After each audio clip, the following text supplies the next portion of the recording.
encore, Seigneur, ce soir, pour ce privilège que tu nous accordes. Seigneur, le souffle de vie ne dépend pas de nous, la bonne santé ne dépend pas de nous. Nous réalisons ta grâce sur nous encore ce soir, de nous avoir rassemblés, Seigneur, dans ta présence.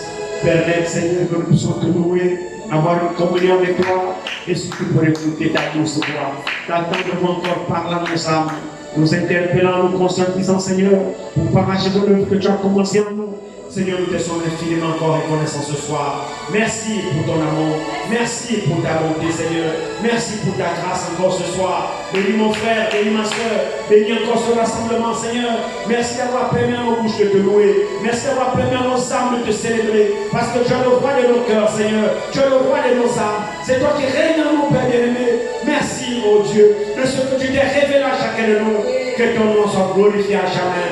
Pardonne nos fautes encore, depuis le lever du soleil jusqu'à son coucher. Tu as vu le parcours de tout et chacun. Tu as vu là où nous étions, tu as vu nos actions, tu as vu nos paroles, tu as vu nos propos, tu as vu tout ce que nous avons pu commettre devant toi, Seigneur. Certainement, nous n'avons pas honoré toutes choses. Certainement, nous avons nous branché devant toi. Nous te demandons pardon ce soir. Nous nous humilions devant toi. Nous nous répandons devant toi, Seigneur.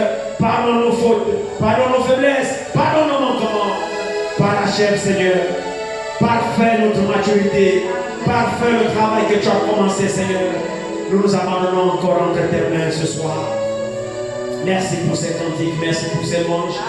Maintenant que nous rapprochons de ta parole, Seigneur, nous savons qu'elle ne souffre aucune interprétation particulière. Bénis-la, Seigneur, alors que nous allons la lire. Accorde, Seigneur, la bénédiction à ceux qui entendront. Accorde la bénédiction à ceux qui recevront. Viens encore nous parler, Seigneur, ce soir.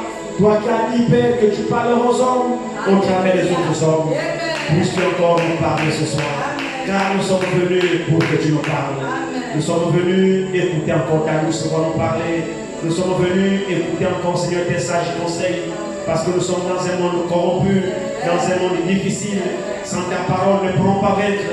Sans ta parole, nous ne pouvons rien faire, Seigneur. Dans ta parole, il y a la victoire. C'est pourquoi nous n'en croyons pas encore. Ton peuple effectue le déplacement pour te rencontrer. Laisse-toi trouver, Seigneur, par le peuple qui te recherche ce soir. Nous nous abandonnons entre tes mains. Gloire, honneur à toi, Père. Au nom de Jésus, nous te le demandons. Amen.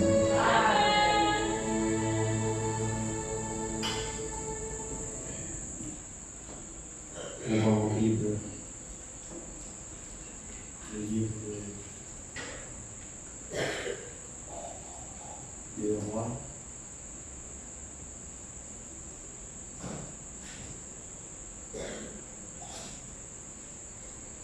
Deux rois. Non. Pardon.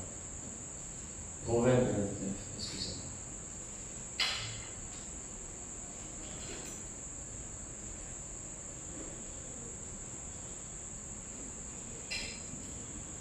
Proverbe 29.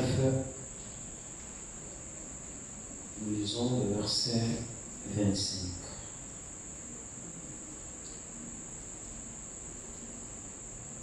Proverbe 29, nous lisons le verset 25.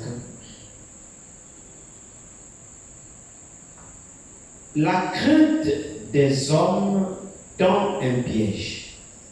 La crainte des hommes tend un piège. Mais celui qui se confie en l'Éternel est protégé. Amen. Que le Seigneur bénisse encore sa parole. Nous allons nous asseoir.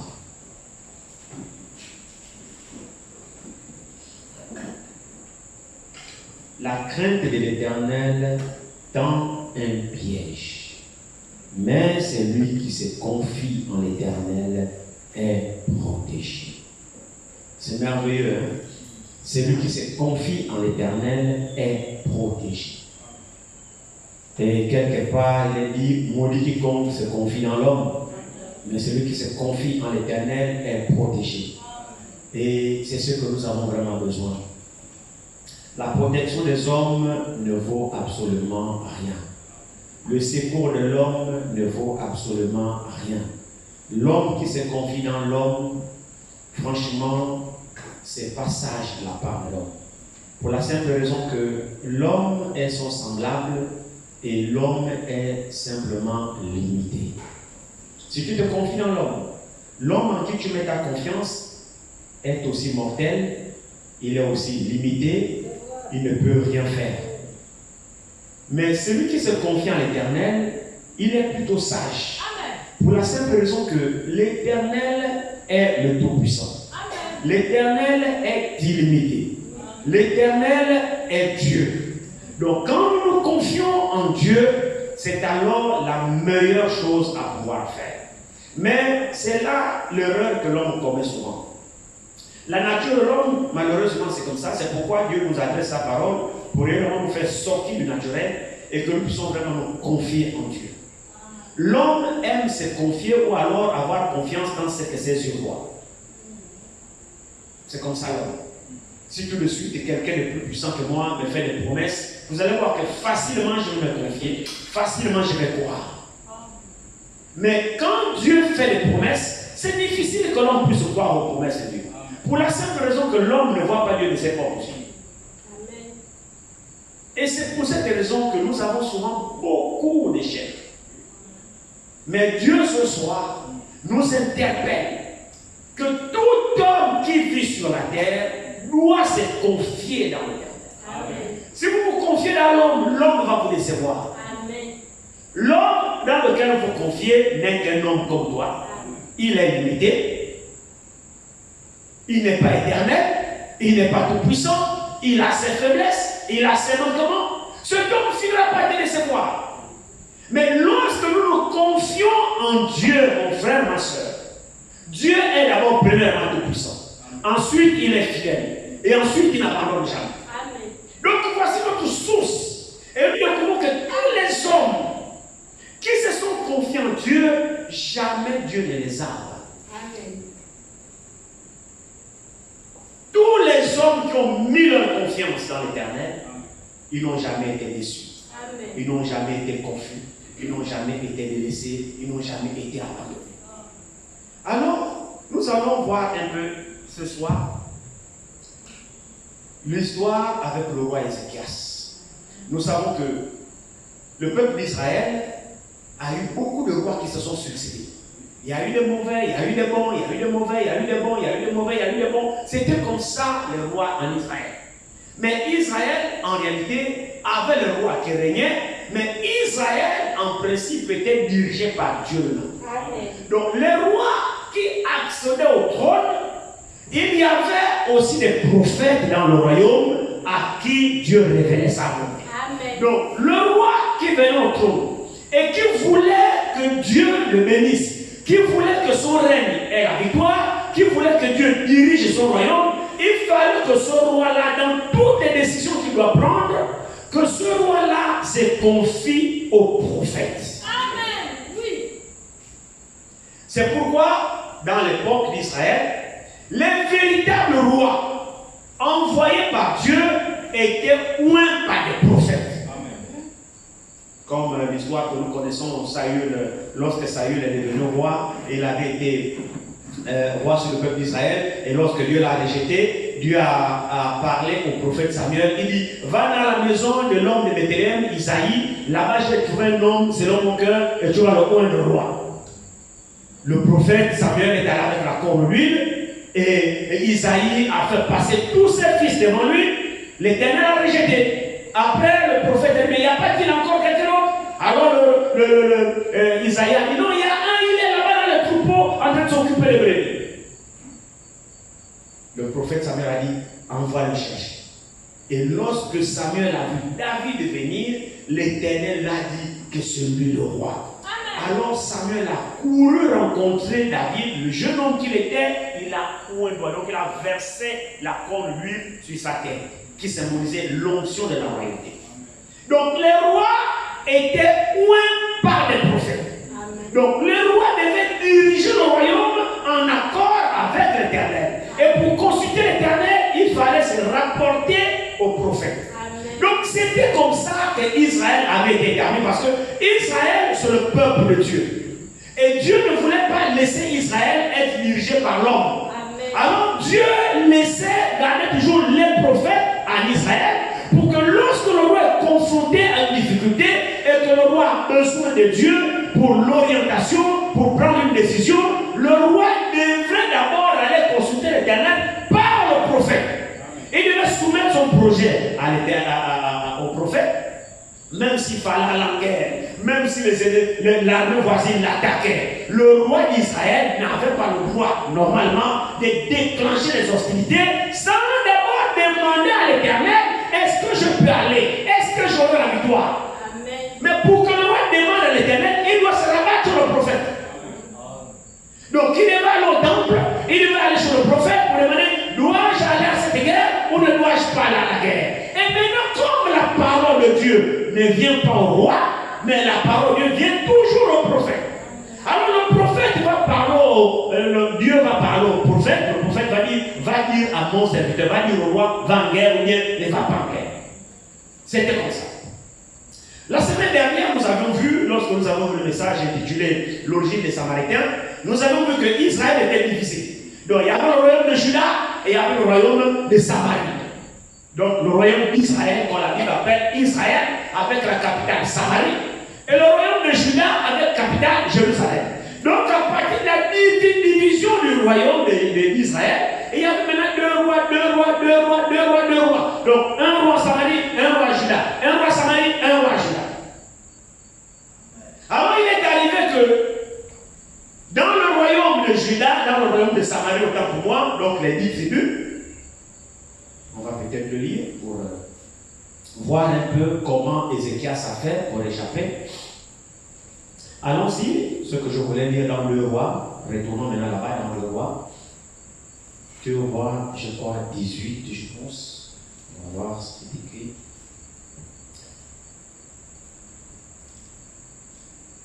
Deux rois 18. Ici dans le roi 17, dans le roi 17, nous allons commencer à partir du premier verset. 2 rois, chapitre 17, à partir du verset. La 12e année d'Akaz, roi de Juda, Osée, fils d'Éla, régna sur Israël à Samarie. Il régna 9 ans. Il fit ce qui est mal aux yeux de l'Éternel. Non pas toutefois comme les rois d'Israël qui avaient été avant lui. Salmanassar, roi d'Assyrie, monta contre lui, et Osée lui fut assujetti et lui paya un tribut. Mais le roi d'Assyrie découvrit une conspiration chez Osée, qui avait envoyé des messagers à So, roi d'Égypte, et qui ne payait plus annuellement le tribut au roi d'Assyrie. Le roi d'Assyrie le fit enfermer et enchaîner dans une prison. Et le roi d'Assyrie parcourut tout le pays. Il monta contre Samarie, qu'il assiégea pendant 3 ans. La 9e année d'Osée, le roi d'Assyrie prit Samarie et emmena Israël captif en Assyrie. Il les fit habiter à Shalash et sur le Chabor, fleuve de Gozan, et dans les villes des Mers. Cela arriva parce que les enfants d'Israël péchèrent contre l'Éternel leur Dieu, qui les avait fait monter du pays d'Égypte, de sous la main de Pharaon, roi d'Égypte, et parce qu'ils craignirent notre Dieu. Ils suivirent les coutumes des nations que l'Éternel avait chassées devant les enfants d'Israël, et celles que les rois d'Israël avaient établies. Les enfants d'Israël firent en secret contre l'Éternel leur Dieu des choses qui ne sont pas bien. Ils se bâtirent des hauts lieux dans toutes les villes, depuis les tours des gardes jusqu'aux villes fortes. Ils se dressèrent des statues et des idoles sur toutes les collines élevées et sur tout arbre vert. Et là, ils brûlèrent des parfums sur tous les hauts lieux, comme les nations que l'Éternel avait chassées devant eux. Et ils firent des choses mauvaises par lesquelles ils irritèrent l'Éternel. Ils servirent les idoles dont l'Éternel leur avait dit, vous ne ferez pas cela. L'Éternel fit avertir Israël et Juda par tous ses prophètes, par tous les voyants, et leur dit, revenez de vos mauvaises voies et observez mes commandements et mes ordonnances, en suivant entièrement la loi que j'ai prescrite à vos pères et que je vous ai envoyée par mes serviteurs les prophètes. Mais ils n'écoutèrent point. Ils roidirent leur cou, comme leur père, qui n'avait pas cru en l'Éternel leur Dieu. Ils rejetèrent ses lois, l'alliance qu'il avait faite avec leur père, et les avertissements qu'il leur avait adressés. Ils allèrent après ces choses de néant et ne furent eux-mêmes que néants, et après les nations qui les entourèrent, que l'Éternel leur avait défendu d'imiter. Ils abandonnèrent tous les commandements de l'Éternel leur Dieu.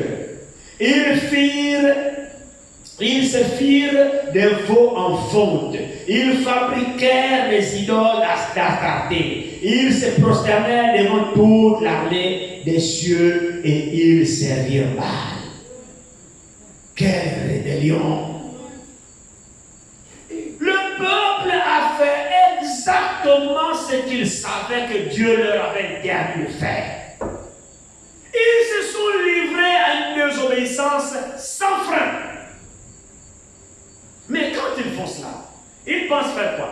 Ils pensent tirer l'affaire? Non. Mais ils sont en train de creuser leur propre tombe. Regardez ici, continuez un petit peu ici. Et ici, on va sauter avec nous au verset 23. Car Israël s'était détaché de la maison de David, et ils avaient fait roi Jéroboam, fils de Nébat, qui les avait détournés de l'Éternel et avait fait commettre à Israël un grand péché. Les enfants d'Israël s'étaient livrés à tous les péchés que Jéroboam avait commis. Ils ne s'en détournèrent point jusqu'à ce que l'Éternel eût chassé Israël loin de sa face, comme il l'avait annoncé par tous ses prophètes, tous ses serviteurs et prophètes. Et Israël a été emmené captif loin de son pays en Assyrie, où il est resté jusqu'à ce jour. Alors nous voyons que, suite à cette désobéissance, effectivement, lorsque les royaumes se sont divisés, suite à cette désobéissance, eh bien, Dieu les a plus protégés. Dieu les a plus protégés. Et le roi d'Assyrie est monté contre les 10 tribus. Donc, contre Israël, et a assiégé les 10 tribus, et il les a vaincus, il les a déportés, il les a menés dans son territoire. Il a pris la Samarie et il a pris Israël. Donc, il ne restait plus que 2 tribus. Donc, Juda et Benjamin, avec Jérusalem comme capitale. Alors, le roi Sanchérib, c'est ça, le roi en question, lorsqu'il a vu qu'il avait la victoire sur Israël, les 10 tribus, il a poussé son appétit pour prendre aussi Jérusalem et Juda. Or, là-bas, c'était Ézéchias qui régnait. Celui qui régnait en Israël, c'était Osée. Il s'était détourné de l'Éternel. Mais en Juda, celui qui régnait, c'était Ézéchias. Donc, 2 rois différents. Ézéchias, lui, il craignait Dieu. Ézéchias, avec les 2 tribus qui sont restés fidèles à l'Éternel, craignait Dieu. À Jérusalem, on adorait encore Dieu. Mais en Samarie, on s'est détourné de l'Éternel. Alors l'Éternel les a livrés aussi. Le roi Sanchérib de nation, donc le roi d'Assyrie, est venu, les a capturés. Il a pris possession du territoire. Alors lorsque en Juda là-bas, à Jérusalem, ils ont appris que les 10 tribus ont été vaincues par le roi d'Assyrie, et que le roi d'Assyrie était tellement puissant, il était tellement puissant qu'il broyait tout sur son passage. Alors le roi Ézéchias à Jérusalem a eu peur. Il a commencé à trembler. Il a dit, oh, comment je vais résister contre ce roi? Et voici que Israël a été emmené captif. Il a occupé toutes les villes d'Israël. Il a occupé toutes les villes d'Israël et il les a remplacées par les Samaritains qui ont amené leur Dieu. Alors, ils ont commencé aussi à envahir Juda. Il a assiégé Juda. Il a pris toutes les villes de Juda aussi.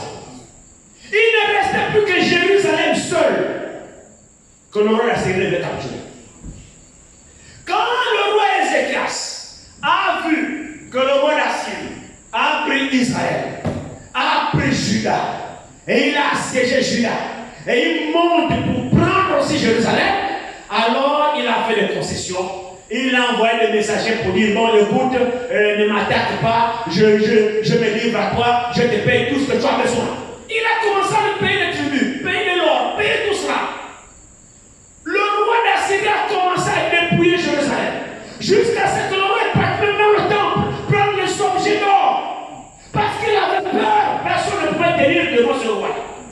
Il a commencé à payer, à payer, à payer. Au bout d'un moment, il s'est révolté. Il a dit non, j'arrête de payer. Alors le roi d'Assyrie a dit, mais qui t'a menti comme ça? Tu te tiens sur quoi pour te révéler contre moi? Tu as bien commencé, maintenant tu vas te révéler. Qui t'entête comme ça te révéler contre moi? Ézéchias a compris que dans cette affaire, de lui-même il ne peut pas.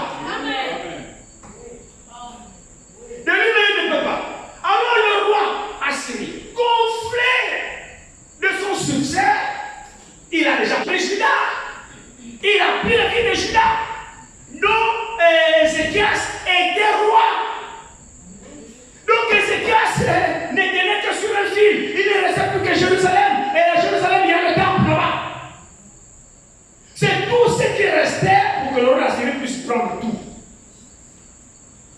Ézéchias ne savait plus quoi faire. Il commença à trembler. Le roi d'Assyrie a envoyé le messager jusqu'à Jérusalem pour demander à Ézéchias de se rendre sans se livrer. Rends-toi, livre-moi la ville. Ce n'est pas la peine de te combattre. Je t'envoie mes messagers pour te dire, bon, écoute, j'ai déjà pris Juda, j'ai déjà pris une partie de tes villes, il reste seulement Jérusalem. J'ai pas envie de faire couler le sang, rends-toi simplement. Il a envoyé ses messagers. Les messagers sont arrivés à la place de la ville. Ils ont commencé à parler. Ils ont commencé à parler en hébreu, encouragés avec leur victoire. Ils étaient conquérants. Ils ont commencé à parler aux serviteurs d'Ézéchias qu'il a envoyé rencontrer les serviteurs du roi d'Assyrie, les messagers. Ils ont commencé à parler en hébreu.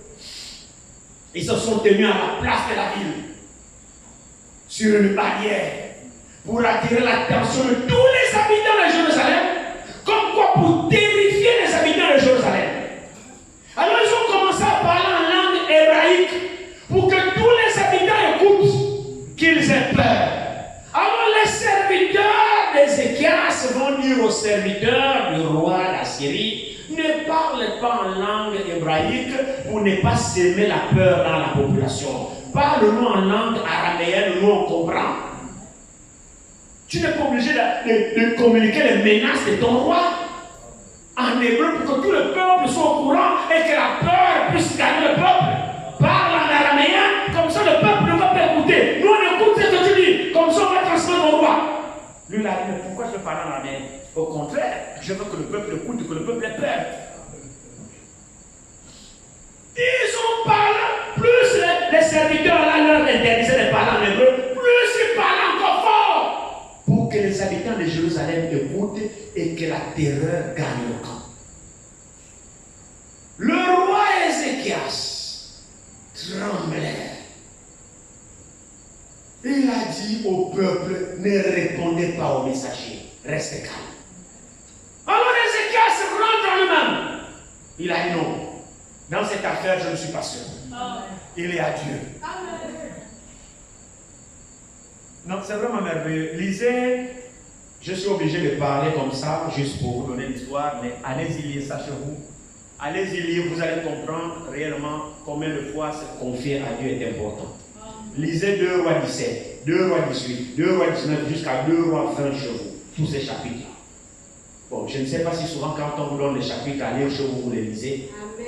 Mais prenez le temps de lire, c'est important. Amen. Alors, Ézéchias a compris qu'il y a un Dieu. Ézéchias, lorsque les serviteurs sont revenus pour donner les nouvelles à Ézéchias, écoute ce que les serviteurs du roi d'Assyrie ont dit. Ne te confie pas à l'Égypte. Parce que Ézéchias, à un moment donné, était tenté de tirer l'alliance avec l'Égypte. Parce qu'à l'époque, l'Égypte était la seule nation dont le roi d'Assyrie ne pouvait pas attaquer. Alors, l'Égypte, dans ce moment, avait de bons rapports avec Israël. Donc, Ézéchias, à un moment donné, voulait tirer l'alliance avec l'Égypte. Après, il a dit non. Il y a l'Éternel. Amen. Alléluia. Amen.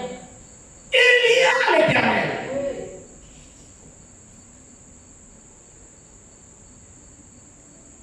Et là, quand les serviteurs sont revenus, Ézéchias a dit, bon, je crois que je suis à bout de mes forces. Mais dans la ville, j'ai un prophète. J'ai un prophète qui est la bouche de Dieu. C'était qui le prophète? C'était Isaïe. Ézéchias était roi à l'époque d'Isaïe le prophète. Amen. Alors Ézéchias, il y a la bouche d'Éternel qui est là, Isaïe. Il a envoyé ses serviteurs, allez-y voir Isaïe. Consultez l'Éternel par le prophète. Et dites-lui, est-ce que peut-être que son Dieu a entendu les menaces du roi d'Assyrie? Allez-y chez le prophète, qu'il invoque l'Éternel. Peut-être que son Dieu là-bas a entendu les paroles que ce type-là vient nous défier. De toutes les façons, ce roi-là vient défier Israël, qui est le peuple de l'Éternel. Ce roi-là vient menacer Jérusalem, qui est la ville de l'Éternel. Alors allez-y consulter le prophète. Et c'est ce qu'il faut faire, mon frère, ma soeur. C'est que les 10 tribus n'ont pas pu faire. Amen. Les 10 tribus ont abandonné l'Éternel. Les 10 tribus pensaient que bon, Jéroboam, après la mort de Salomon, Jéroboam, l'un de ses fils, a empêché Israël de monter à Jérusalem pour continuer à adorer. Donc il a divisé les tribus. Le royaume s'est divisé en deux parties. 2 tribus de l'autre côté et 10 tribus de l'autre côté. Donc Jéroboam a fait des hôtels sur les montagnes et il a dit à Israël, adorez sur les montagnes, ne montez pas à Jérusalem. Et quand Ézéchias monte au trône, quand le tour d'Ézéchias vient de devenir roi, qu'est-ce qu'Ézéchias trouve dans Juda? Il trouve des hauts lieux, il trouve l'idolâtrie, il trouve le serpent des reins que les enfants d'Israël avaient ramené du désert. Vous vous souvenez, non? Donc les enfants d'Israël adoraient même le serpent des reins, offraient les parfums. Quand Ézéchias monte au trône, il dit, mais ça c'est quoi? Il a cassé le haut lieu, il a renversé les faux hôtels, il a brisé les statues, il a mis en pièces le serpent des reins que Moïse avait fait fabriquer sous l'ordre d'Éternel. Ézéchias a mis tout cela en pièces et il a ramené le corps du peuple à l'Éternel leur Dieu. Quand Ézéchias vient au trône, sa première mission, c'est de se réconcilier avec Dieu. Quand Ézéchias devient roi, sa première préoccupation, c'est de ramener l'Éternel dans le camp. Parce que ceux qui étaient avant lui, on tourne le doigt à Dieu. Mais lui, il a fait alliance avec l'Éternel. Il avait à cœur de faire alliance avec l'Éternel. Il a renversé les hauts lieux. Il a dit, Israël, c'est pas ça votre Dieu. Votre Dieu, c'est l'Éternel. Et cela a touché Dieu. Cela a touché Dieu. C'est que les autres n'ont pas pu faire. C'est que Israël n'a pas pu faire. Israël se confie à ses hauts lieux. Quand la guerre est éclatée, c'est Israël qui a abandonné Dieu. Ce n'est pas Dieu qui les a abandonnés. C'est toujours comme ça, frère, avec les hommes. Ce n'est pas Dieu qui nous abandonne. C'est toujours nous qui abandonnons Dieu. Dieu, lui, il est fidèle. C'est vrai, non? Dieu, il est fidèle. Je crois dans Isaïe 23, je pense, je ne sais pas. Quelque chose, quelque chose. Je pense que c'est Isaïe 23. Isaïe 23, verset 22, c'est quelque chose qui est.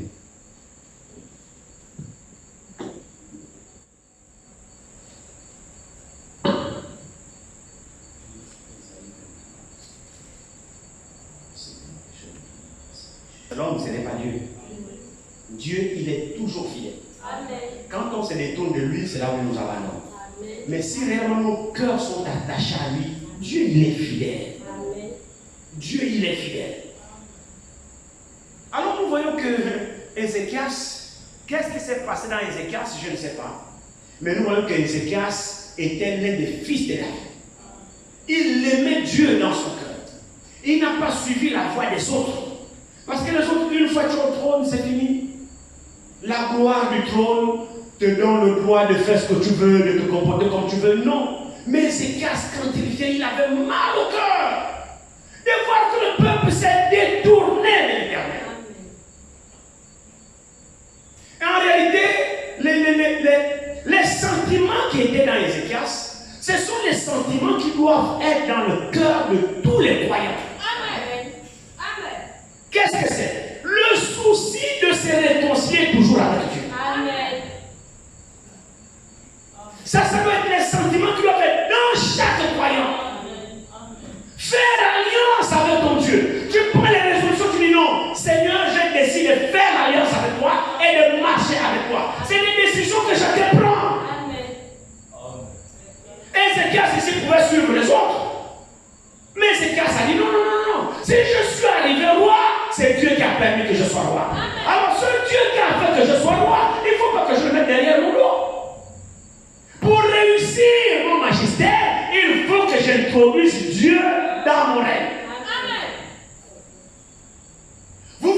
Faites de vous-même et laissez Dieu. Alors Ézéchias, ayant appliqué son cœur à obéir à Dieu, Ézéchias, ayant appliqué son cœur de restaurer la crainte de Dieu dans son royaume pendant son règne, Dieu a-t-il vu les actions d'Ézéchias? Oui. Dieu voit-il ce que vous faites pour lui? Oui. Ne vous inquiétez pas.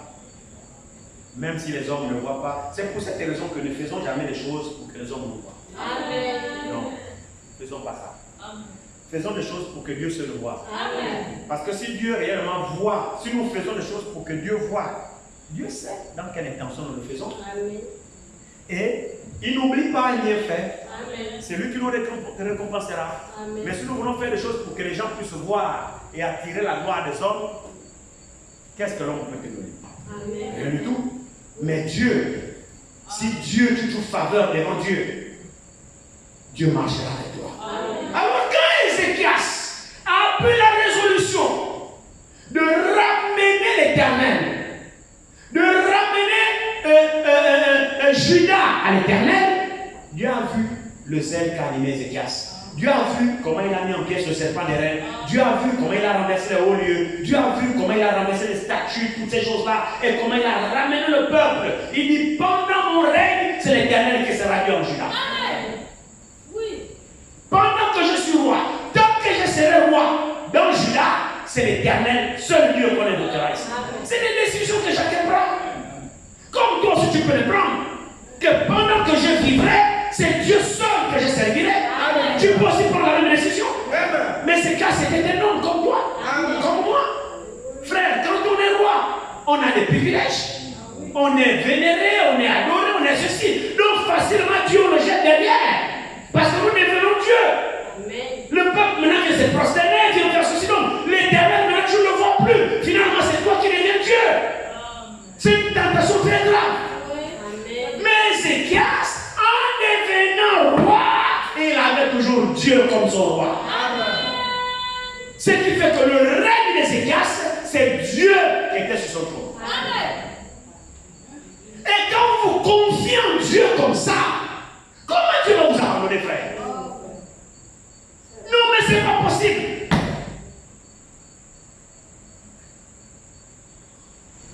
C'est pas possible. Quand on se donne à Dieu comme ça, Dieu ne peut pas nous abandonner. Amen. C'est alors que nous pouvons comprendre le texte d'introduction. Proverbe 29, verset 27. Amen. Qu'est-ce qui est dit? Rélisons-le.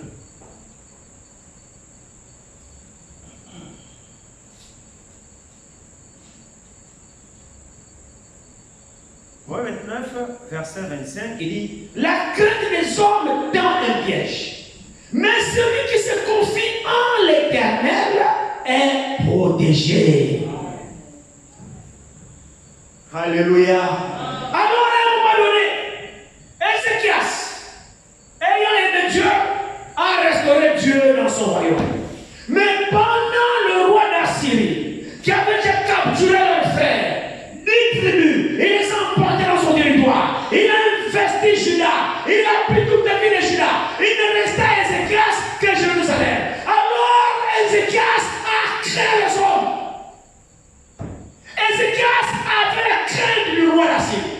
Il a eu peur. À un moment donné, il a même fait payer les tribus. Il a accepté de s'assujettir au roi d'Assyrie jusqu'à lui payer les tribus. Oh non! Faut pas craindre les hommes. Amen. Faut pas craindre les hommes, quelle que soit la grandeur de l'homme. Amen. Mais celui qui se confie à l'Éternel est protégé. Amen. Si nous nous confions en Dieu, mon frère, il nous protège contre Amen. les hommes. Amen. Contre toute puissance. Et cela est valable jusqu'à ce soir. Amen. J'ai dit que cela est valable jusqu'à ce soir. C'est toute notre confiance. Pas la confiance que nous faisons moitié-moitié là. Non. Ça, c'est pas se confier à l'Éternel. Amen. Se confier à l'Éternel veut dire mettre en lui toute sa confiance dans cette histoire. C'est-à-dire, tu dépends de lui. Amen. Dans cette affaire, tu dépends de lui. Amen. Dans ce problème, dépend de lui. Et quand on dépend de quelqu'un, bon, on cherche plus de solutions pour soi-même. Non. Et souvent, c'est ce que nous faisons. Oui. Vous voyez, Proverbe 3, je pense, il dit quelque chose ici. Proverbe 3, je crois ici, il dit quelque chose.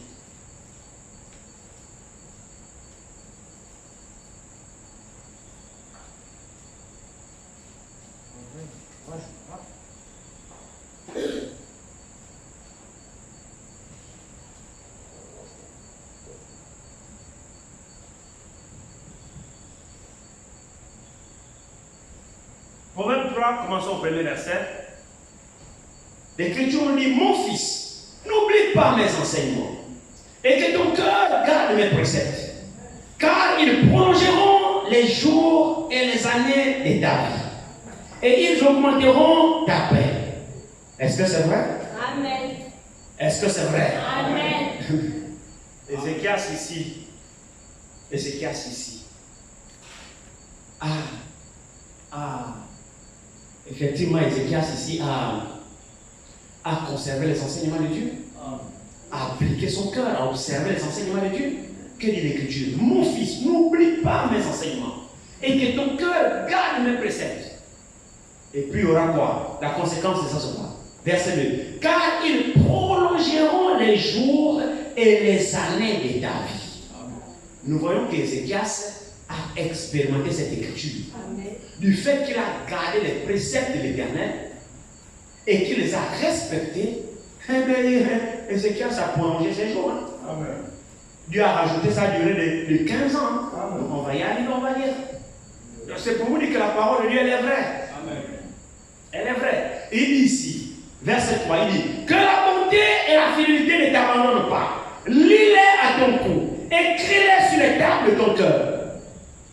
Tu acquerras ainsi de la grâce et une raison saine aux yeux de Dieu et des hommes. Verset 5. Confie-toi en l'Éternel. Comment? De tout ton cœur. Amen. Et ne t'appuie pas sur ta sagesse. Reconnais-le dans toutes tes voies et il aplanira tes sentiers. Verset 7. Ne sois point sage à tes propres yeux. Crains l'Éternel et détourne-toi du mal. Amen. Souvent, nous croyons sages à nos propres yeux. Amen. Souvent, nous pensons que nous sommes plus sages que Dieu ou plus sages que sa parole. Non. Confie-toi en l'Éternel de tout ton cœur. De tout ton cœur. Pas à moitié. Et Dieu sait, celui qui se confie en lui aussi de tout son cœur. Amen. Frères et sœurs, celui qui se confie en Dieu de tout son cœur, Dieu se manifestera dans ça. Amen.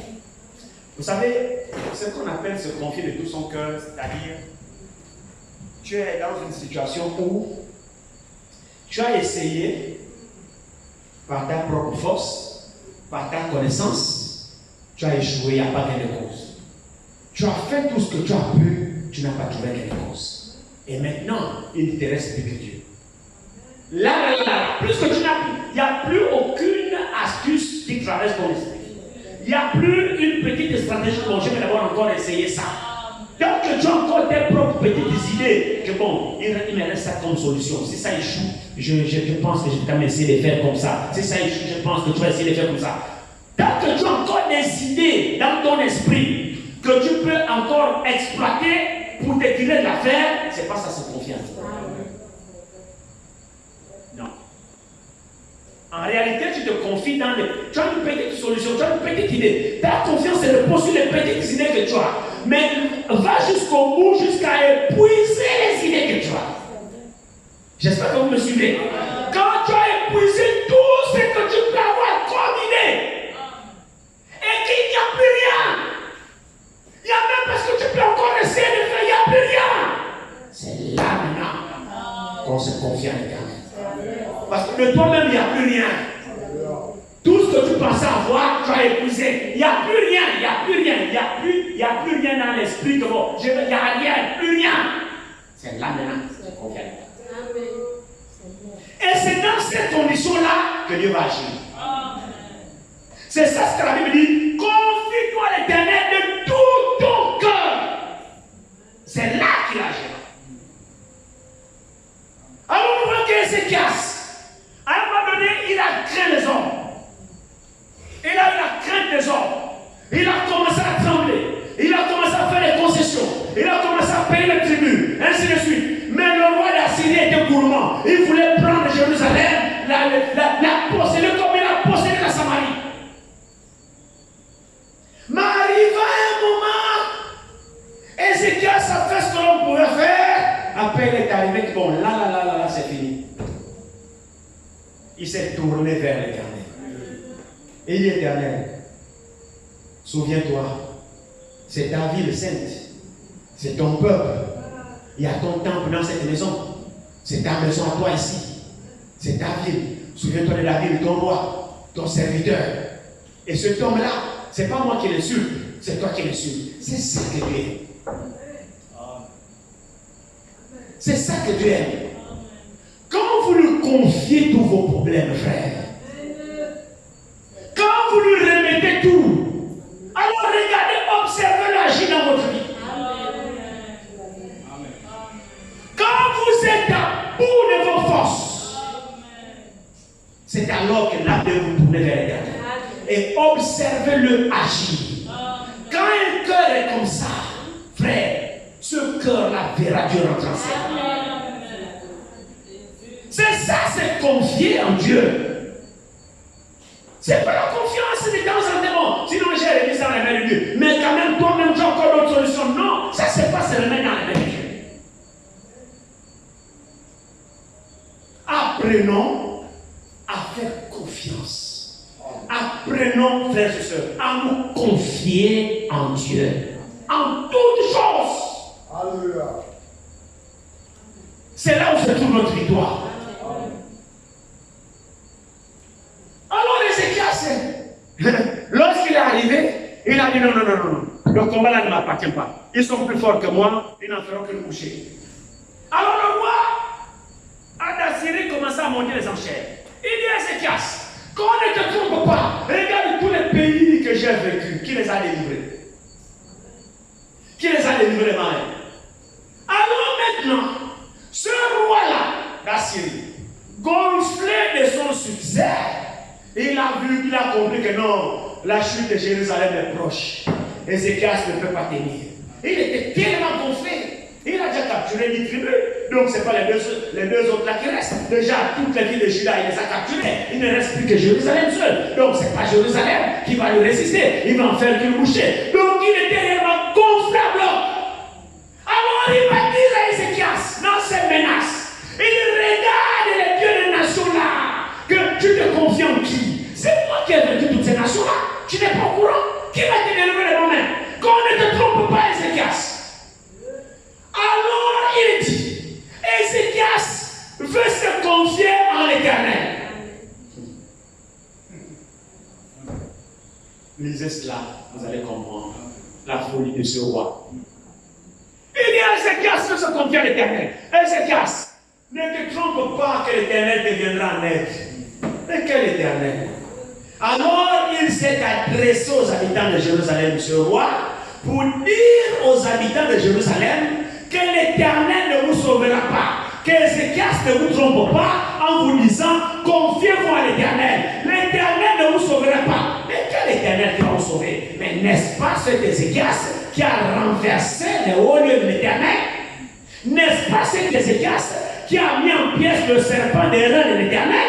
Donc le roi d'Assyrie manque de révélation et il pensait que quand Ézéchias est rentré à ce trône et qu'il a brisé le haut lieu des idolâtres là, alors ce roi se disait qu'Ézéchias, l'Éternel aussi est contre Ézéchias. Parce que Ézéchias a renversé tous les lieux d'adoration qu'il y avait à Jérusalem. Il a brûlé, il a brisé le serpent des reins. Il a cassé tout. Donc le roi d'Assyrie s'est dit que l'Éternel même est contre Ézéchias. Donc cet Éternel-là, que Ézéchias ne vous trompe pas, l'Éternel est contre lui, il ne viendra pas vous aider. D'ailleurs, Jérusalem, la Samarie que j'ai eu à prendre. Pourquoi l'Éternel ne les a pas délivrés? Donc ils montaient les enchères comme ça pour traumatiser les habitants de Jérusalem. Pour que son objectif c'était quoi? C'est que les habitants de Jérusalem se révoltent contre le roi Ézéchias. Mais c'était un peuple qui avait été correctement enseigné. C'est le peuple qui gardait encore la sémence de l'Éternel et qui était attaché à leur roi. Frère, Dieu a toujours un résidu qui lui est attaché et qui lui est fidèle. Même si tous les autres se votent, Dieu a toujours une moitié. Or, Ézéchias avait un seul peuple, ne répondait pas au roi. Alors le peuple avait confiance dans leur roi. Malgré le chantage que le roi d'Assyrie faisait, le peuple n'a pas blanchi, le peuple était suspendu aux lèvres d'Ézéchias. Parce que ce peuple-là avait vu le zèle qui animait Ézéchias. Ce peuple-là a vu que depuis qu'Ézéchias a accédé au trône, la crainte éternelle est revenue dans Juda. Ce peuple a compris que depuis qu'Ézéchias est devenu roi, on adore de nouveau l'Éternel. Il y a toujours des gens qui ont la crainte de Dieu dans leur cœur. Ils se sont retrouvés en Ézéchias. J'espère que vous suivez. Ils se sont retrouvés en Ézéchias. Alors Ézéchias s'est fortifié. C'est comme ça qu'il envoie des messagers chez le prophète.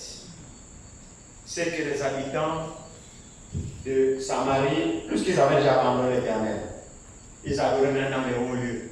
Ils n'avaient plus besoin de l'Éternel. Ils buvaient le péché comme on boit de l'eau. Pourquoi voulez-vous que l'Éternel revienne en aide?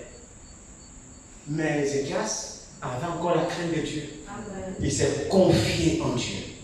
Malgré que les 10 tribus ont abandonné l'Éternel, Ézéchias avait encore la foi pour lui, pour rester attaché à l'Éternel.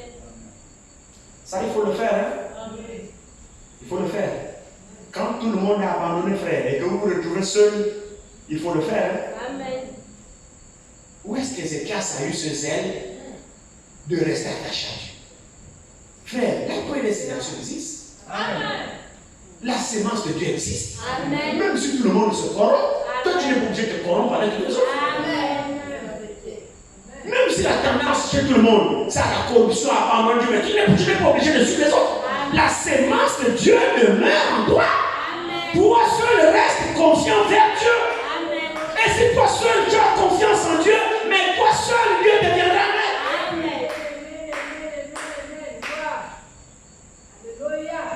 Ézéchias dit, allez-y consulter l'Éternel, allez-y voir l'homme de Dieu.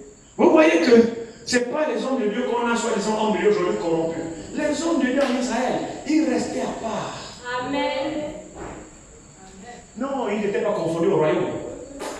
Ils n'avaient rien à faire avec le roi. Ils habitaient à part, en communion intime avec l'Éternel. Lui, ses oreilles, tous ses sens étaient attachés à l'Éternel.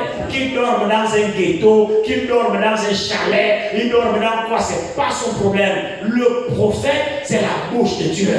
Il n'osait pas se vautrer avec le roi. Non, lui n'était pas.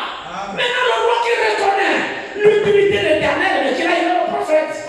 Le prophète, il vivait seul. Ce n'est pas le prophète qu'on a aujourd'hui, comme corrompt le roi, corrompt le roi, corrompt. Non, non, non. Ce n'est pas le genre de Balaam.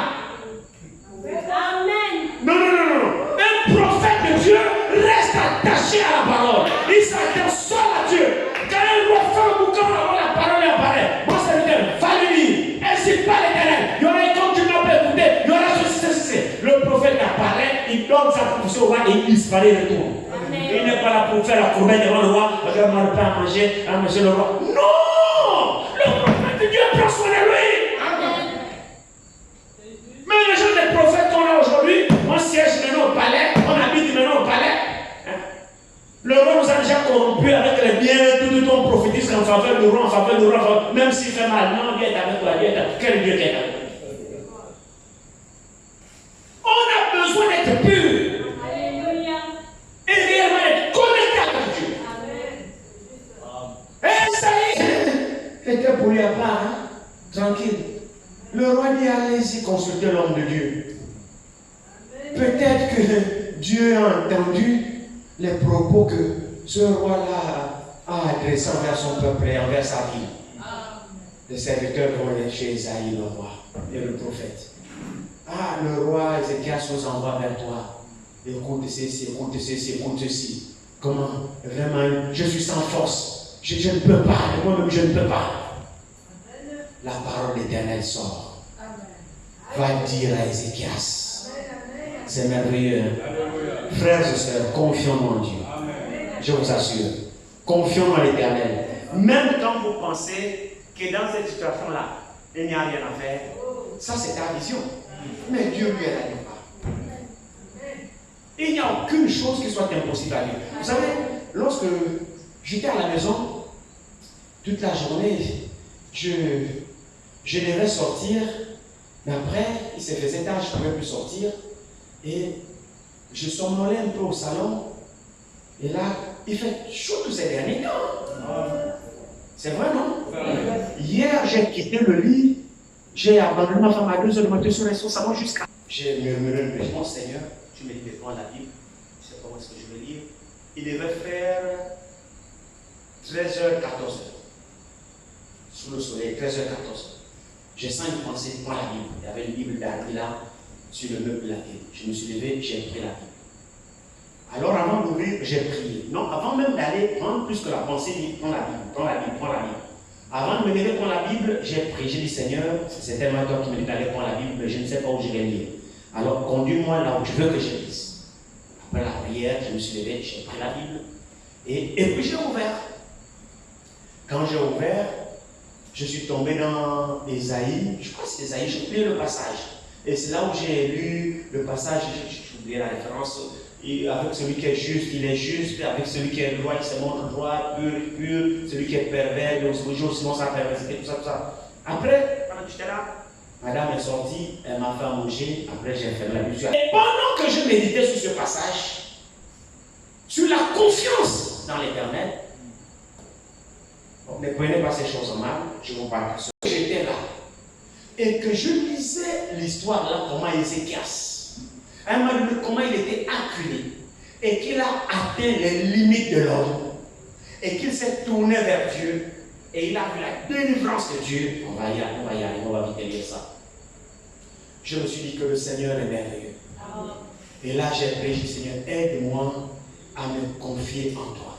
Et là la pensée m'est revenue, il me dit, lorsque j'étais avec ma femme en Turquie, j'ai expérimenté cela faire. Ne comprenez pas cela mal, comprenez cela positivement. C'est le pensée que j'ai reçu quand j'étais assis. J'ai expérimenté là. Il s'est trouvé qu'effectivement j'étais à bout. Avec la maladie de ma femme. J'étais vraiment à bout. Les limites de l'homme. C'est-à-dire que j'avais atteint les limites de l'homme. Tout ce que je savais faire, j'avais déjà fait. Et très franchement, il n'y avait plus rien. Je suis même arrivé à faire des déclarations. Quand mes grandes sœurs m'appelaient ici, j'ai dit, écoutez, préparez-vous à recevoir le cercueil. Oh, comment tu peux parler comme ça? J'ai dit, je parle comme ça. Parce que très sincèrement, je vais avoir quelle force de quitter de la Turquie avec le cercueil de madame. Elle est dans les planches. Non, c'est faux. C'est faux. Ça va, je veux. Frères et sœurs, j'ai des prières plus assis, moi, plat ventre. Je suis allongé dans la chambre, plat ventre. Les paroles me sortent même plus.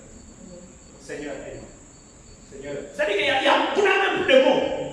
Frères et sœurs, quand la Bible dit, il intercède par des soupirs inexprimables, c'est la vérité. C'est-à-dire, il vous arrive à un moment où même les paroles ne sortent plus. Vous êtes dans une situation difficile. Les limites de l'homme, je les avais atteintes. J'ai dit là, c'est bon. Là, c'est quoi? Les docteurs disent, on a fait ce qu'on peut. J'ai vu la fidélité de Dieu. Frères et sœurs, le Dieu que nous adorons est réel. Je vous dis, dans le nom de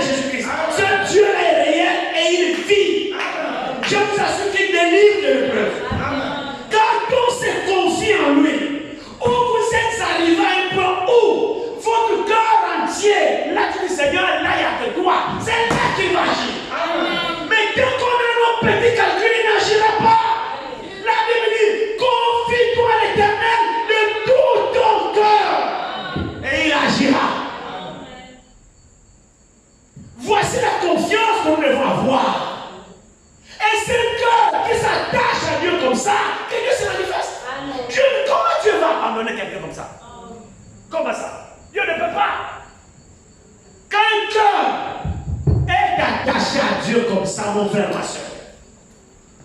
Et c'est ça ce que Dieu veut. C'est comme ça que Dieu veut que nous puissions nous approcher. N'approchons pas de Dieu avec malice. Amen, amen. N'approchons pas de Dieu étant double. Amen, amen. Mais approchons de Dieu étant vrai, étant sincère.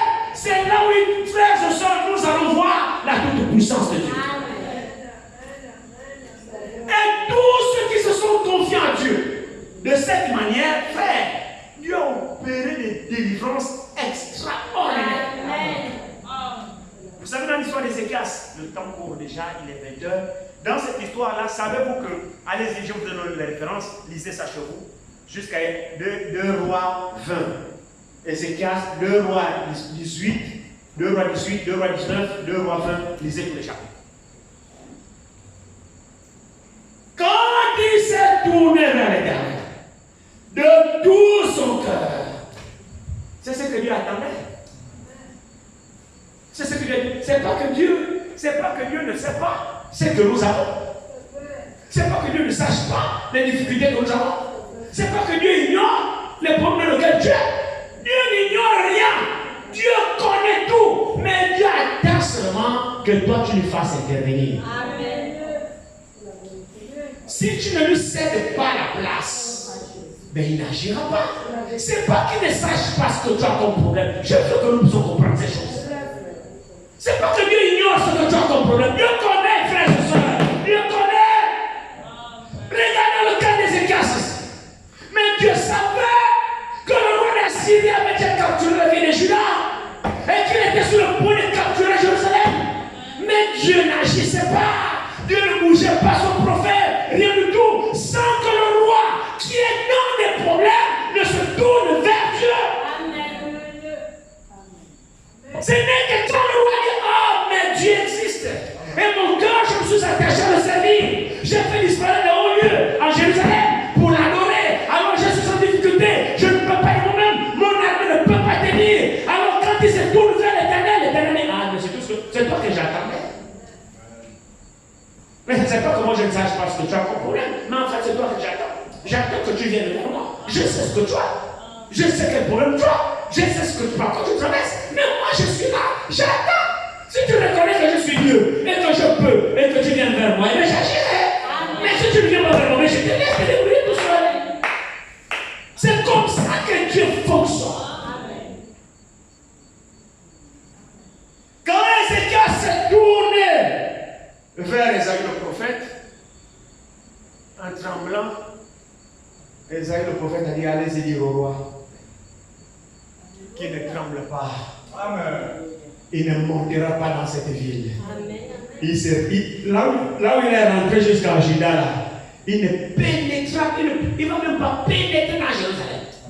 T'inquiète. Il retournera par le chemin par lequel il est venu. Une parole simple. Amen. Et il ne t'inquiète pas, Ézéchias. J'ai entendu les menaces. Ne t'inquiète pas. Moi-même, je vais rentrer en scène. Tu n'as rien à faire dans cette histoire. Tu n'iras même pas combattre. Tu n'as rien à faire. Comme il est venu, c'est comme ça qu'il retournera. Et moi, l'Éternel, je vais le confondre. Je vais semer la crainte. Je vais créer un esprit de panique dans le camp. Et lui-même, là-bas, il va se faire tuer. Toi, tu n'auras rien à faire. Reste en paix sur ton trône. Ne bouge même pas ton petit bois. Moi, l'Éternel, j'attendais seulement que tu te tournes vers moi. J'attendais seulement que tu m'appelles sur scène. Et moi, je vais descendre pour intervenir. Or, la réponse que le prophète donne à Ézéchias semble simple, légère. Maintenant, mon ami, c'est à toi de croire. Là, se situe encore un autre problème. De l'autre côté, on invoque l'Éternel, il répond. De l'autre côté, croyons-nous quand il nous répond? Amen. Je vous dis, je vous gagne seulement du temps, lisez ces chapitres, s'il vous plaît. La réponse de l'Éternel au roi Ézéchias. Le roi d'Assyrie monte les enchères. Il dit, oh, Ézéchias, que l'Éternel ne te trompe pas. Vous écoutez quelqu'un comme ça?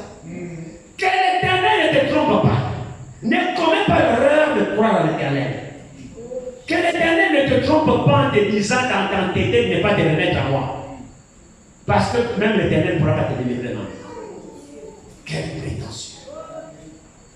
Maintenant, toi, Ézéchias, qu'est-ce que tu vas dire? Voici la parole de l'Éternel au travers de son prophète, qui te dit ne bouge pas ton petit doigt, il s'en ira comme il est venu. Mais frère, humainement parlant, c'est impensable. Il est déjà aux portes de Jérusalem. Il a déjà occupé toutes les villes de Juda. Il est déjà installé. C'est juste Jérusalem, juste faire un assaut, il prend. Et toi tu dis, il va me prendre. Qu'est-ce qui va l'empêcher de prendre? Non, il retournera, il sortira de cette ville comme il est venu. Aussi simple que ça. Maintenant, Ézéchias, crois-tu?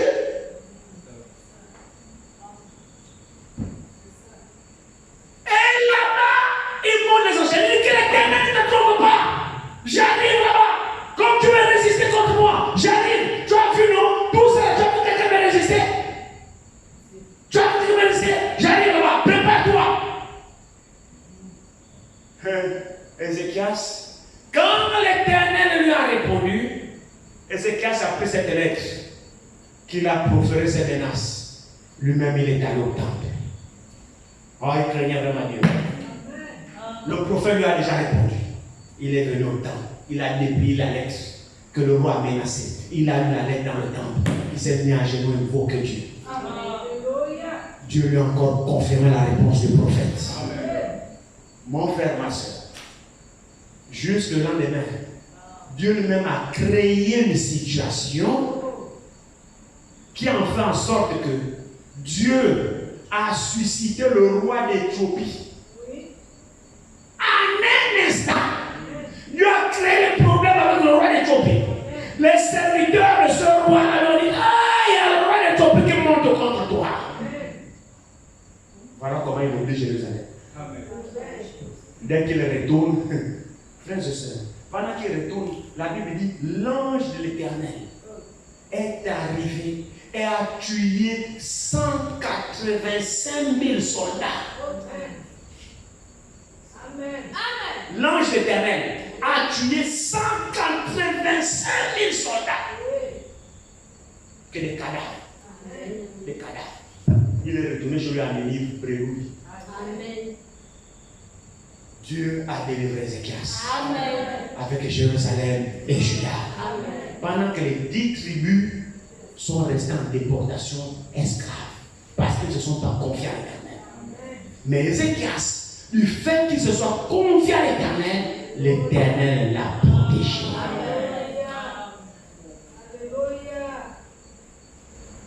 Alléluia. Amen. Je ne sais pas s'il peut encore nous protéger aujourd'hui. Amen. Il peut encore nous protéger aujourd'hui. Amen. Ça, c'est Ézéchias disait ça chez vous. Terminons avec aussi, je vais vous lire aussi ici, Josaphat. Le roi Josaphat.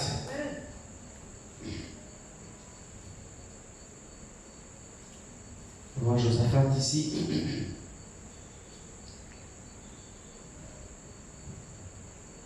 Prenons 2 Chroniques. 2 Chroniques 20.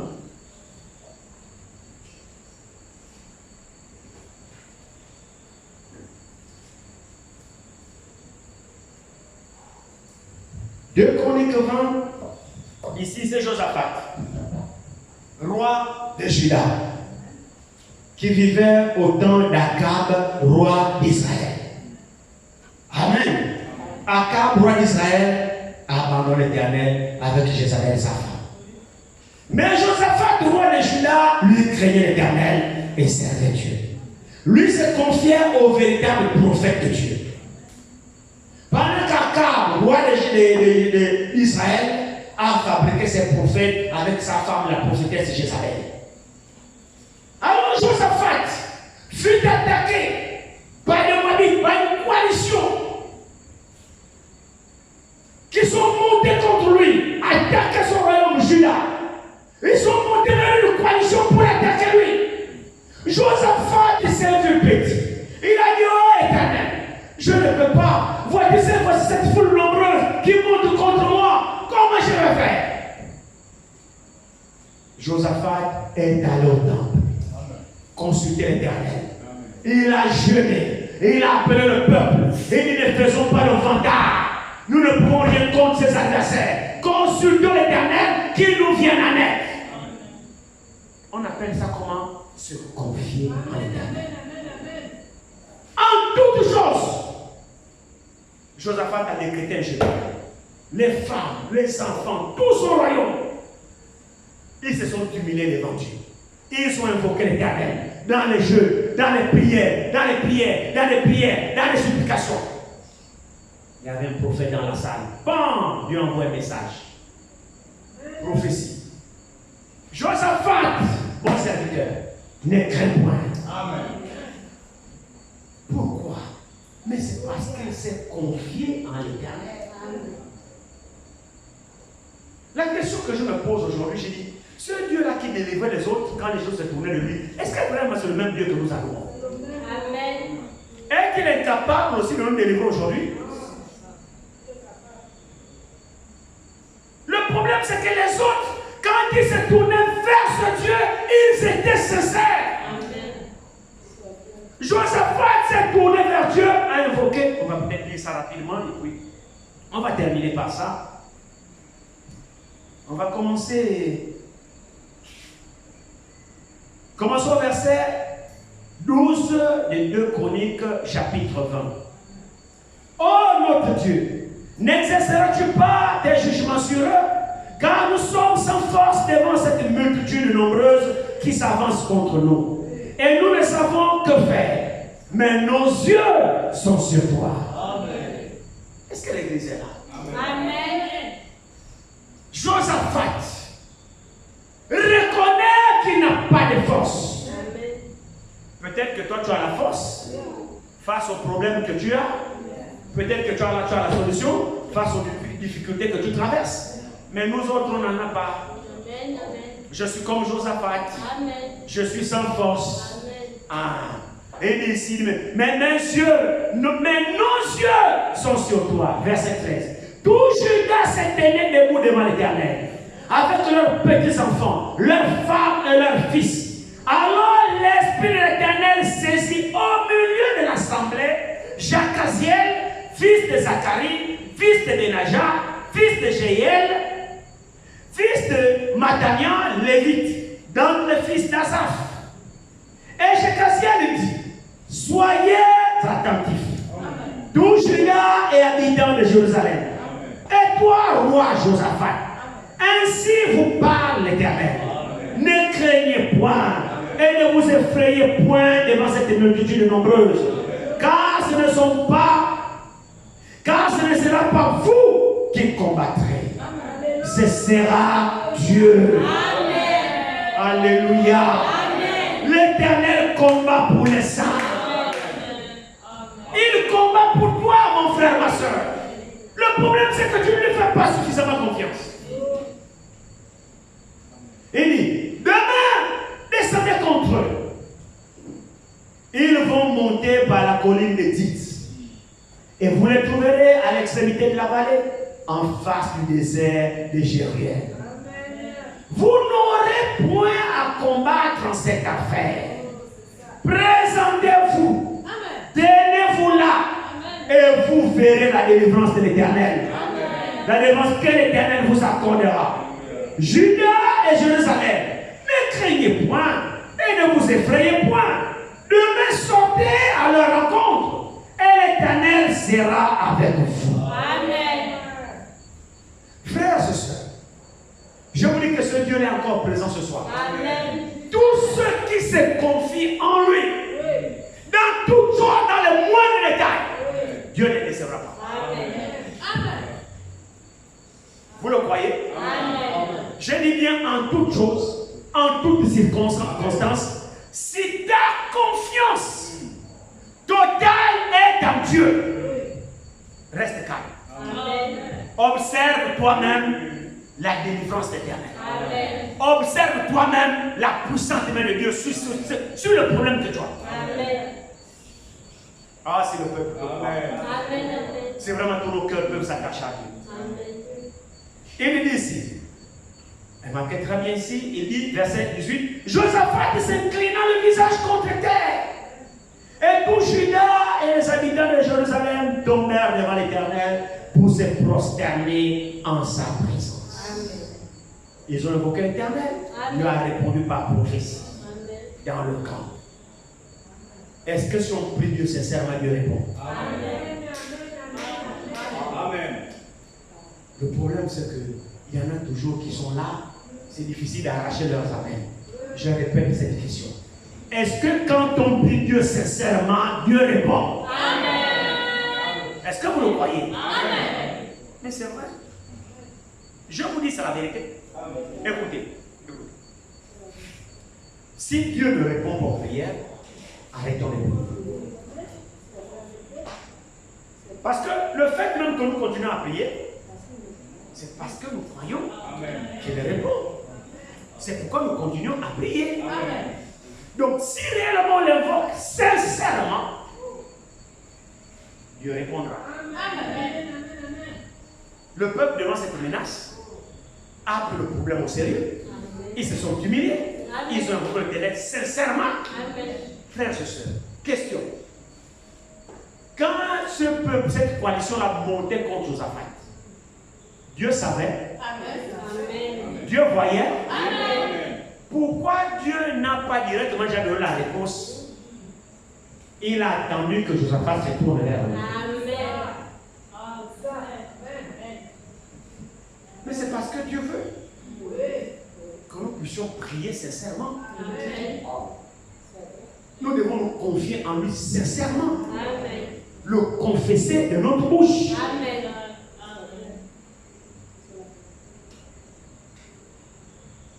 J'espère que vous comprenez. Il dit ici, les Lévites d'entre donc, après se prosterner en sa présence, verset 19, les Lévites d'entre les fils de Kéatites et d'entre les fils de Coréites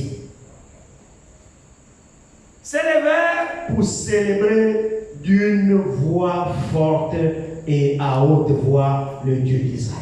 Amen. Ah non, ça c'est vrai, amen. Après la réponse, après l'exaucement, comment le peuple doit-il se réjouir devant leur Dieu? Mais pousser des cris de joie, louer Dieu à haute voix. Parce que frères et sœurs, il vient de répondre à notre préoccupation. Notre reconnaissance doit être grande avec des cris de joie, des acclamations pour louer notre Dieu. Pour être reconnaissant à l'exaucement.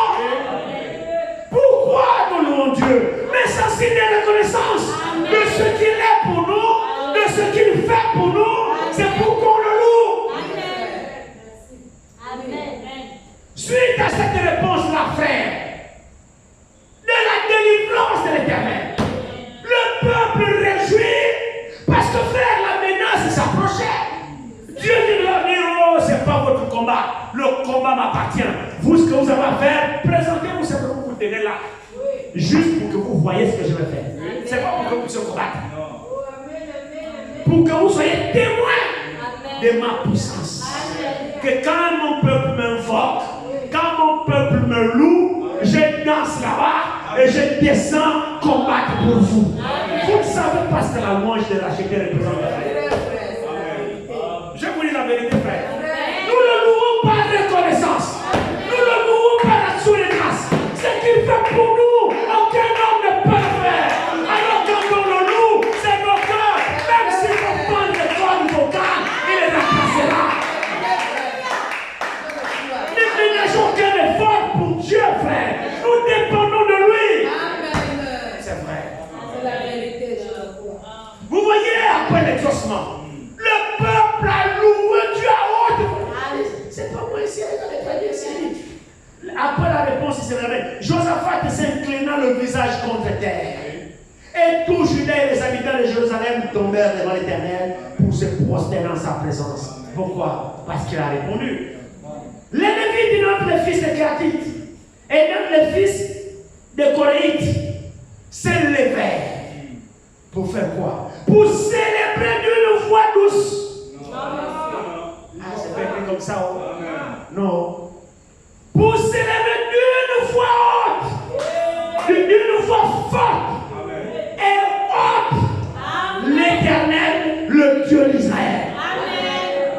Alléluia. Amen. Mais après l'exaucement, vient quoi? Les actions de grâce. Amen. Mais les actions de grâce après, vous pouvez mourir au sol. Amen. Parce que ça dépasse votre temps. Dieu vous a exaucé. Dieu vous a répondu. Mais il mérite quoi récompense? Mais la louange. Amen. La louange sert à louer Dieu pour ce qu'il est, pour ce qu'il fait. Amen. Amen.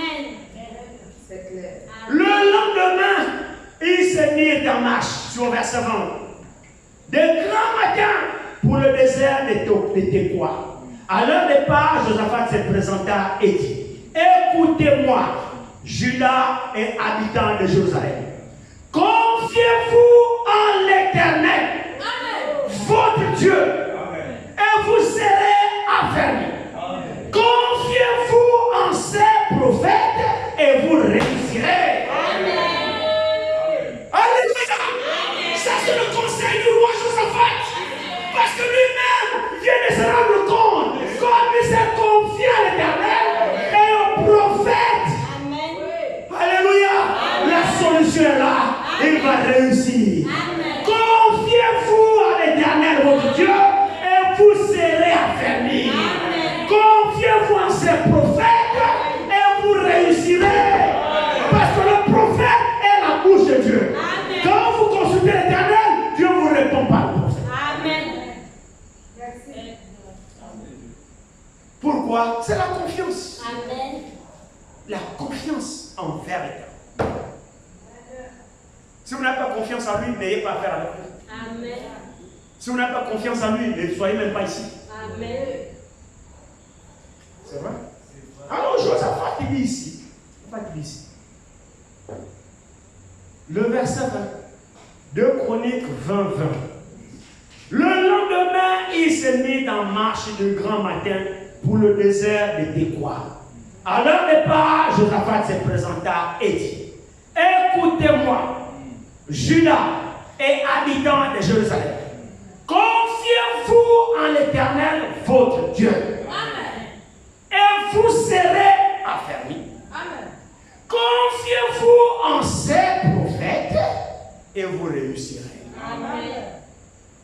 Puis, d'accord avec le peuple, il nomma des chantres qui, revêtus d'ornements sacrés et marchant devant l'armée, célébraient l'Éternel et disaient: louez l'Éternel, car sa miséricorde durera toujours. Amen. Au moment où l'on commençait les chants et les louanges, l'Éternel plaça une embuscade contre les fils d'Amon et de Moab et sur la montagne de Séir, qui étaient venus contre Juda, et ils furent battus. Alléluia. Vous voyez ce que la louange représente, frère. La Bible dit, dès que le peuple a commencé à louer, les chants ont commencé à entonner. Oh, c'était tellement une louange pure. La main du roi des cieux, il a bougé dans son trône. Il est descendu, il a mis la moustache. Il dit: oh, mon peuple me loue. Qu'est-ce que c'est? Ils ont cru à ma prophétie. Ils se sont confiés à moi et ils ont cru à ce que j'ai annoncé. C'est pourquoi ils célèbrent en signe de foi. Alors Dieu descend, il accomplit ses œuvres. C'est la vérité. C'est clair. Qu'est-ce que c'est que c'est? La confiance envers l'Éternel. Il agit toujours. Le peuple qui se confie en l'Éternel ne sera jamais déçu. Jamais. Regardez. Regardez très bien ici. Verset 22. Au moment où l'on commençait les chants de louange, il fallait quoi? Les chants avec zèle. Les louanges dignes de l'Éternel. Ce n'est pas le louange comme une louange aux morts.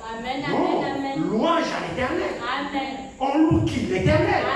Il y a une manière de louer l'Éternel. Ah oui, c'est pas avec paresse. Non, on loue Dieu. Il est digne de louange. Au moment où on commençait à louer, oh, c'était tellement bon. Que la barre n'allait plus dans le trou. Oh, c'est sûr, frère. Les louanges même de Séraphins, Saint, Saint, Saint, Saint, l'Éternel, Saint, Saint, nuit et jour, ça vaut rien, ça. Je vous dis, ça vaut rien. Les anges au ciel, loue Dieu. Saint, Saint, Saint, Saint est l'éternel. Saint, Saint, Saint, nuit de jour sans repos, ça ne vaut rien. Quand vous chantez ici, quand vous chantez ici derrière Molo ici, vous chantez ici, frère, votre louange, je sais que ça fait. Amen. Oh, mais ça domine le monde de ce là-bas. Il dit, oh, attendez, regarde comment ma finance. Amen. Mais c'est vrai ce que je vous dis. Amen. Si la louange n'était pas importante, pourquoi l'Éternel a placé en muscade? Vous voyez que tout dans le service divin est important. Amen. Au moment où on commençait à chanter, vous voyez que quand on chante Dieu, ne chantons pas Dieu avec paresse. Amen. C'est la vérité. Regardez, il dit ici.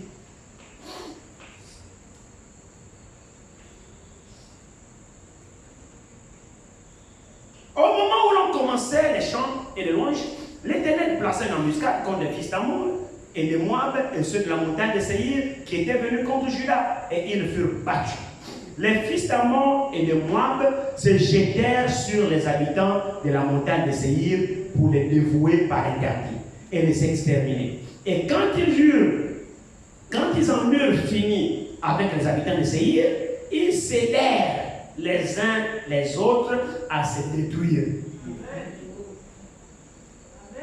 Quelle confusion. Lorsque Judas fut arrivé, quand le peuple arrive, lorsque Judas fut arrivé sur la hauteur d'où l'on aperçoit le désert, ils regardèrent du côté de la multitude et voici, c'était des cadavres étendus à terre et personne n'avait échappé. Amen. Dieu a accompli sa parole. Amen. Bien sûr que oui. Tout ça pourquoi? Parce que Josaphat s'était confié à lui. Amen. Quand il a entendu la menace, 3 nations, les gens de Séhir, les gens de Moab, se sont coalisés pour venir l'attaquer. Quand il a vu cette foule nombreuse, il a dit, oh Éternel, je ne peux pas. Je ne peux pas. Toi, viens-moi en aide. Du fait qu'il soit confiant à l'Éternel, l'Éternel l'a protégé. Amen.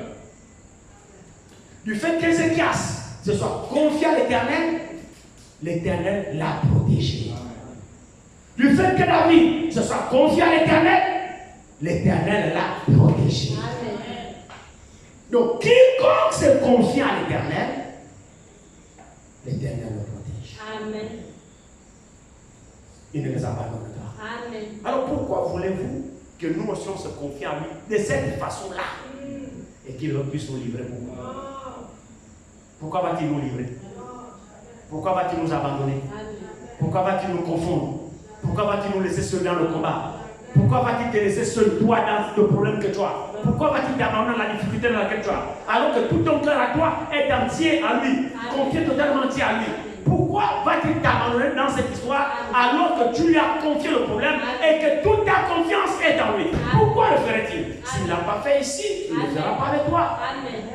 S'il n'a pas abandonné les autres qui se sont tournés vers lui chaque fois qu'ils ont été attaqués ou dans les difficultés, pourquoi si tu fais la même chose, il va t'abandonner? Il ne le fera pas. Amen. Notre problème, nous n'avons pas assez de confiance en l'Éternel.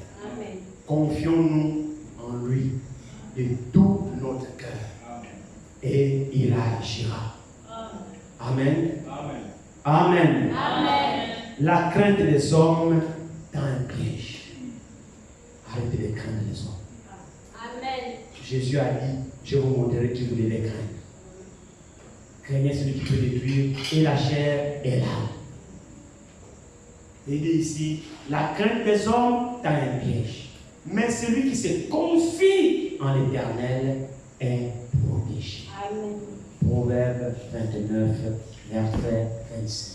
Amen. Que Dieu vous bénisse. Amen. Elle est là, confie-les en Jésus, Emmanuel est là. Si tu as les problèmes, Emmanuel est là. Oh, confie-les en Jésus, Emmanuel.